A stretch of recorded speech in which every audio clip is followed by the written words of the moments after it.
Welcome to அறுசுவை அட்டேல். இன்னைக்கு நான் பார்க்க போகிறது ஈஸி டேஸ்டி நூடுல்ஸ் பக்கோடா. நாம் இன்றைக்கி பார்க்க போகிறது நூடுல்ஸ் பக்கோடா. நூடுல்ஸ் பக்கோடாங்கிறது குழந்தைங்களுக்கு எல்லாருக்குமே பிடிக்கும். ஏன்னா நூடுல்ஸ்னாவே குழந்தைங்களுக்கு ரொம்ப பிடிக்கும். அதில் பக்கோடா செஞ்சு தரப்போ இன்னமும் சூப்பராக இருக்கும். அதுக்கு நான் மேகி நூடுல்ஸ் ஒன்று எடுத்திருக்கேன்.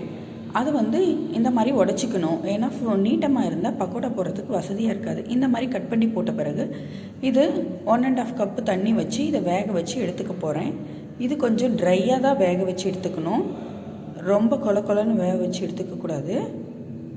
இப்போ பாருங்கள், தண்ணி கொதிக்கணுங்கிற அவசியம் இல்லை. இதை போட்டு கரெக்டான பதத்துக்கு வேக வச்சு எடுத்துக்கோங்க.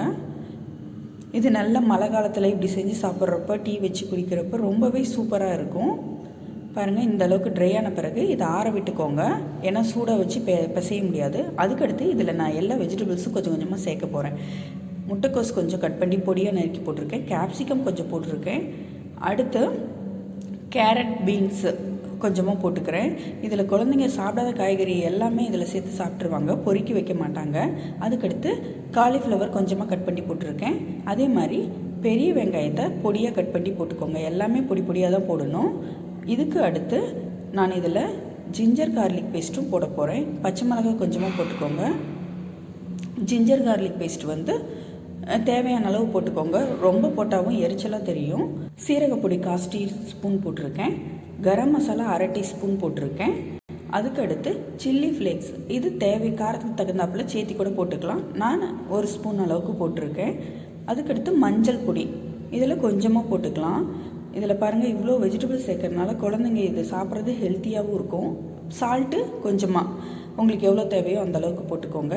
இதில் chaat masala, amchur masala, dry mango powder கொஞ்சம் கொஞ்சமாக சேர்த்துக்கிறேன். ஏன்னா ஃப்ளேவருக்காக தான். அப்போ தான் குழந்தைங்க அதை லைக் பண்ணுவாங்க. அதுக்காக நான் போடுறேன். இதுக்கடுத்து மேகி மசாலா பொடி இதில் சேர்த்துக்கிறேன். ஏன்னா அப்போ தான் அந்த டேஸ்ட் அவங்களுக்கு தெரியும். அதை வேஸ்ட் பண்ணதை ஃபுல்லாகவே சாப்பிட்ருவாங்க. இதில் கார்ன்ஃப்ளவர் மாவு எந்த அளவுக்கு எடுக்கிறனோ அதே அளவுக்கு தான் மைதா மாவு எடுக்கிறேன். கார்ன்ஃப்ளவர் மாவு ஒரு சின்ன கப் அளவு, ரொம்ப கம்மியாக எடுத்திருக்கேன். அதே அளவுக்கு நீங்கள் சேர்த்துக்கலாம். அதில் அரிசி மாவும் 1 ஸ்பூன் கிறிஸ்பிக்காக சேர்த்துருக்கேன். இது எல்லாமே மிக்ஸ் பண்ண போகிறோம். இதில் லாஸ்ட்டாக நூடுல்ஸ் சேர்த்துறேன்.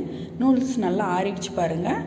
இதில் மிக்ஸ் பண்ணிவிட்டு ரொம்ப போட்டு பிசையக்கூடாது. ரொம்ப போட்டு பிசைஞ்சோம்னா இது என்ன ஆயிரும், நூடுல்ஸு இருக்கிறது தெரியாத போயிடும். இது லைட்டாக தான் கலந்து விடணும். அதே சமயம் இதில் தண்ணி ஊற்ற தேவையில்லை. ஏன்னா நூடுல்ஸ் ஏற்கனவே வேக வச்சு எடுத்துருக்கறதுனால அதுலேயே ஈரப்பதம் இருக்கும். அதனால் பிசைஞ்சால் நம்மளுக்கு தண்ணி தேவைப்படாது. மெதுவாக மிக்ஸ் பண்ணுங்க. ரொம்ப மிக்ஸ் பண்ணோம்னா அது குழஞ்சிரும். இந்த பாருங்கள், இப்படி மிக்ஸ் பண்ணி எடுத்துக்கோங்க.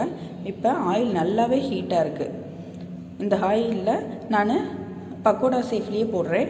இதுலேயே நீங்கள் மஞ்சூரியன் வேணுனாலும் செய்யலாம், சூப்பராக இருக்கும். மஞ்சூரியன் செய்யணும்னா நல்லா பால் மாதிரி செஞ்சு எடுத்துக்கோங்க. பக்கோடாக்காக நான் இந்த மாதிரி போட்டு எடுக்கிறேன்.